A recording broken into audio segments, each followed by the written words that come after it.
Zara is one of the biggest clothing stores in the world, and honestly, it doesn't look like they're slowing down anytime soon. So let's talk about how Zara became so huge, why their ideas worked so well at the time, and how they completely changed the way fashion is made and sold. Welcome back to Caro's Fashion Playbook. Here you find everything you need to know about fashion. Zara didn't always have this name. It actually started as Zorba in the city of A Coruña in Galicia, Spain. The brand was founded by Amancio Ortega and Rosalía Mera. Neither of them came from rich families. They both worked regular retail jobs for years and learned fashion from the inside out. Between the two of them, they understood design, making clothes, and selling them to customers. That's actually how they met, while working at the same clothing store. Before Zara even existed, in 1963, Amancio and Rosalía started a company called Confecciones Goa. It sold dressing gowns. Sounds boring, but this part is important. While working in retail, they noticed something big. Clothes became expensive because too many people were involved. Factories took a cut. Distributors took a cut. Agents took a cut. Everyone added a small fee, and in the end, the customer paid a lot more. So they had a simple idea. What if we do everything ourselves? Design the clothes, make them, price them, tag them, distribute them, all in one system. That way, we save money and sell good quality clothes for less.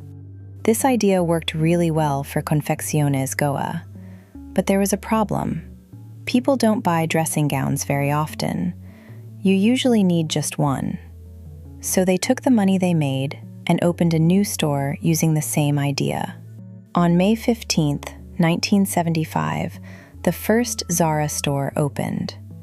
It sold clothes for men, women, and children, all in one place.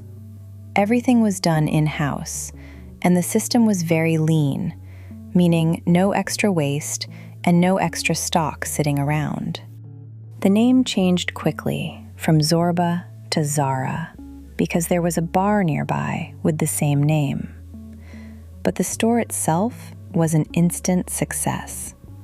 Within just 2 years, Zara had stores all across Spain. In 1977, they opened a big warehouse in Arteixo. This was a huge step. Instead of sending clothes to just one store, they could now control and organize deliveries to many stores at once. What made Zara different was how fast they were. Because everything was done close together, they could design, make, and send clothes to stores in just a few weeks. Other brands took around 6 months. That meant Zara always had the latest styles first, and cheaper. From a customer's point of view, it made no sense to wait longer and pay more. At the beginning, Zara also used a trick called scarcity.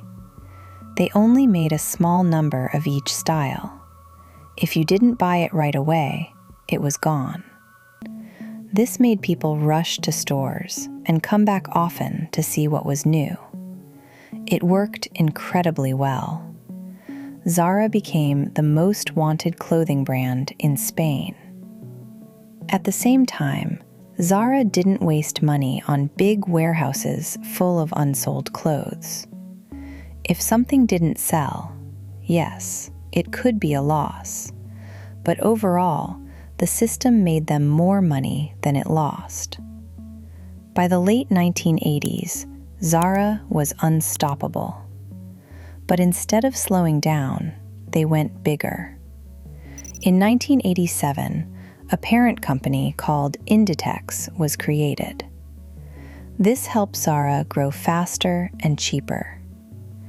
Inditex also owned other brands and even fabric factories, which made production even quicker. Around this time, Zara also changed how it restocked clothes. Instead of making a fixed number of items, they sent small amounts to stores, watched what sold fast, and then made more of those items. This is called just-in-time production. Each store became different based on what local people liked. Less waste, more profit. Zara also reduced costs by using fewer fabrics and colors. The same fabric could be used for trousers, jackets, or skirts. You can still see this today in Zara's collections. It wasn't just a style choice, it was about saving money and reducing waste. Another smart move was store location. Zara didn't open next to cheap brands. They opened next to luxury brands.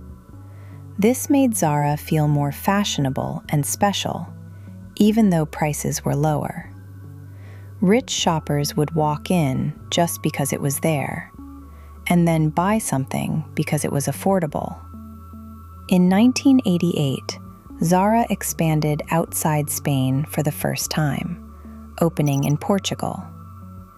Then came New York, Paris, Mexico, Japan, and many more countries. By the mid-2000s, Zara had over 1,000 stores worldwide. But being that big caused new problems. Zara couldn't make everything in-house anymore. Demand was too high. So they started outsourcing some production to other countries. This made things cheaper, but it also brought risks. Other brands had already faced scandals about bad working conditions, and eventually, Zara did too. Some factories making Zara clothes treated workers badly. Zara said they didn't know and didn't own those factories, which might be true. But this is always the risk of outsourcing. Still, compared to other fast fashion brands, Zara outsourced less. Even today, about 35% of Zara's production is outsourced, which is lower than many competitors. This is one reason why these scandals didn't hurt Zara as much as they hurt other brands. By 2008, Zara was the world's biggest clothing retailer. Then, something else changed everything: online shopping. Zara realized early that the internet was the future. They slowly closed some stores and focused more on online growth. They added things like editorials, bestseller lists, and model size info to help shoppers. But by 2018, their website felt boring compared to brands like ASOS. So Zara did something bold. They changed how their clothes looked online. Models posed in strange ways. Clothes were styled like magazine shoots. It wasn't about showing fit, it was about showing feeling. People talked about it. Some loved it, some hated it, but everyone noticed. Zara became one of the most searched brands online. This worked. Online sales exploded, especially during the pandemic. By 2022, Inditex was making billions online, with Zara as the biggest part of that success. Today, Zara is still changing. More online focus, more franchised stores, less risk. They've stayed on top for decades because they never stop adapting. Zara's real secret isn't cheap clothes, it's timing. Seeing what's coming before others do, and acting fast. And that's why Zara is still one of the most powerful fashion brands in the world. I am already producing the next video. Like and subscribe to stay up to date.